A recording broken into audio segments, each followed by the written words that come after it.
Guys welcome to my blog. ముందుగా అందరికీ శ్రీరామనవమి శుభాకాంక్షలు. మేమైతే ఇవాళ సీతారాముల కళ్యాణం అయితే చూడడానికి వచ్చాము. మేమైతే ఎవ్రీ ఇయర్ ఇక్కడికి వస్తాము.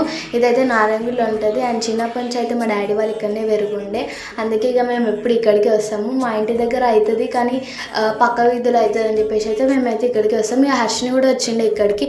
ఇక్కడైతే కూల్ డ్రింక్స్ ఎట్లా ఏడైపోతాను హర్షని అయితే దెబ్బ తెచ్చుకుంటాను. అండ్ మీకు లాంగ్ వీడియో చూడాలని ఇంట్రెస్ట్ ఉంటే నేను ఇవాళ 4 o'clock పోస్ట్ చేస్తాను, మీరైతే చూసేసేయండి.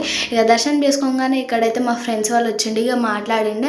అండ్ ఇక కళ్యాణం కూడా స్టార్ట్ అయిపోయింది. అండ్ కళ్యాణంకి ఇక చాలామంది వచ్చింది. లాస్ట్ అయితే అంతమంది రాకుండా ఇయర్ అయితే మొత్తం మండపం అయితే నిండిపోయింది. ఇక కళ్యాణం కాగానే మేమైతే కొద్దిసేపు అట్లా ఇట్లా టైంపాస్ చేసి గుళ్ళకి మళ్ళీ వచ్చి నేనైతే వీడియోస్ తీసుకున్నాం, ఫుల్ వీడియోస్. అండ్ ఇక కళ్యాణం మొత్తం అయితే అయిపోయింది. ఇక భోజనాలు పెడుతుండే ఇక్కడైతే మా తాత ఇంకా మా డాడీ అయితే ఇక్కడ అన్నదానానికి అమ్మవారికి సమర్పించడానికి అయితే తీసుకెళ్తున్నారు. ఇక్కడ సీతారాముల దగ్గర కళ్యాణం దగ్గరికి.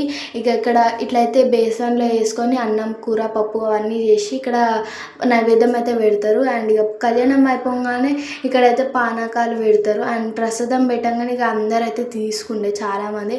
ఇక మమ్మీ కూడా నేను తెచ్చిచ్చేసిన. మా మమ్మీ వీడియోలకి ఎట్లా చేస్తుంది చూడండి, ఎట్లుంది బాగుంది మమ్మీ అని అంటే ఎట్లనే అవుతుంది చూడండి. అండ్ వీళ్ళైతే మా మామ వాళ్ళ కూతురు అండ్ కొడుకు వీడైతే.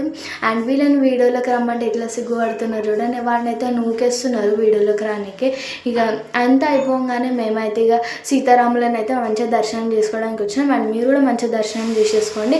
నాకైతే వాళ్ళు చాలా మంచిగా అనిపించింది ఇక్కడికి వచ్చినందుకు. అండ్ నెక్స్ట్ అయితే భోజనాలకు వెళ్దామని చూసిండే, కానీ ఈ లైన్ చూసేటప్పటికి నాకైతే ఇక పోబుద్ది కూడా కాదు. ఇక మా డాడీ వేసి ఇచ్చిండే నాకు అండ్ మా ఫ్రెండ్ ఈమె. And next